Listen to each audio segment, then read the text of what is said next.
Corporation BSc কে অব্যাহত লোকসানের হাত থেকে বাঁচাতে 1 বছর সময় বেঁধে দিয়েছেন নৌ পরিবহন মন্ত্রী। 6টি নতুন জাহাজ সংগ্রহ এবং 2টি পুরনো জাহাজ বিক্রির কথাও জানিয়েছেন তিনি। চট্টগ্রাম থেকে স্টাফ রিপোর্টার চৌধুরী ফরিদের পাঠানো তথ্য ও ছবি নিয়ে রিপোর্ট করছেন মুজতাবা হাকিম। 72 সালের 5ই ফেব্রুয়ারি ভারতে দেওয়া উপহার বাংলার দুধ জাহাজ দিয়েই শুরু বাংলাদেশ শিপিং কর্পোরেশন বিএসসির যাত্রা। একে একে বহরে যোগ হয় 31টি জাহাজ। 18টি বিক্রি করে দেওয়ায় এখন রয়েছে 13টি জাহাজ। তবু অব্যবস্থাপনা আর অদক্ষতায় বেহাল কর্পোরেশন।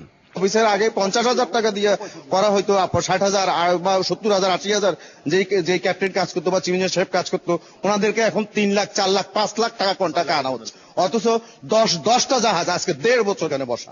বিএসসির এই দুরবস্থার জন্য অদক্ষ কর্মকর্তা নিয়োগ দেওয়াকেই দায়ী করেছেন সিবিএ নেতারা।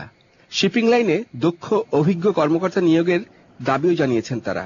এবং যে সমস্ত জাহাজগুলো অলাভজনক সেগুলো বিক্রি করে দিলে আমাদের কোনো আপত্তি নাই। আমাদের পিডিএস সার্ভিস বিএসসির বাংলাদেশ শিপিং কর্পোরেশন একবারই নাই। আমরা এই খাতের ব্যবসা থেকে বঞ্চিত হচ্ছি।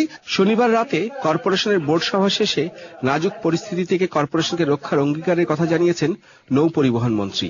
বলেছেন, অদূরদর্শিতা ও অব্যবস্থাপনার কারণে ডুবতে বসেছে বঙ্গবন্ধুর হাতে গড়া এই প্রতিষ্ঠান।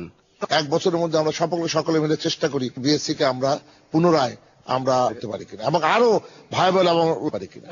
ঢাকাতে খুব শীঘ্রই বসে পরিকল্পনা কিভাবে বাস্তবায়ন করা যায় এবং এই পরিকল্পনা বাস্তবায়নের মধ্য দিয়েই বিএসসি কে হবে। অন্যথায় বিএসসি কিন্তু আসলে দুরবস্থার মধ্যে আছে, এর ভবিষ্যৎ অনিশ্চিত। মুজতাবা হাকিম, সেন্ট্রাল ডেস্ক, চ্যানেল আই।